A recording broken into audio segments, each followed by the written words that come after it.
Dikemukakan Kepala Dinas Ketahanan Pangan dan Tanaman Hortikultura Oki, Syahrul, dalam kondisi saat ini gabah petani di Oki sudah hampir habis, dijual pada saat panen beberapa waktu yang lalu. Namun petani di Kabupaten Oku masih memiliki gabah simpanan, dan gabah simpanan dihimbau untuk tidak dijual dalam bentuk gabah, namun dijual dalam bentuk beras. Penyebabnya karena kondisi harga gabah sangat tidak menguntungkan bagi petani di angka 4 ribuan, sedangkan harga dalam bentuk beras di angka 9 ribuan. Rendahnya harga gabah ini menurut Syahrul dikarenakan dampak dari wacana pemerintah yang akan mengimpor beras dari luar. Rencana ini dinilai tidak berpihak dengan petani di Kabupaten Oki. Dan sosialisasi kepada petani bahwa hal tersebut baru batas wacana.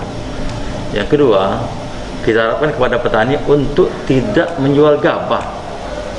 Kita harapkan kepada petani untuk menjual dalam bentuk beras. Oleh karena itu, maka yang perlu kita lakukan adalah bagaimana RMU penggilingan padi yang ada di petani itu harus hidup.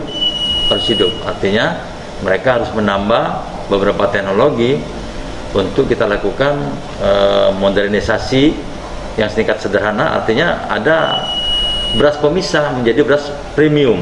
Nah, sehingga nilai tambah daripada harga beras ini menjadi tinggi. Jadi petani kita tidak menyarankan untuk menjual hasil produksi dalam bentuk gabah.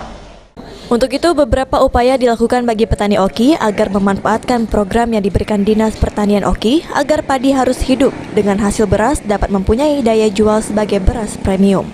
Ahmad Romawi, PAL TV.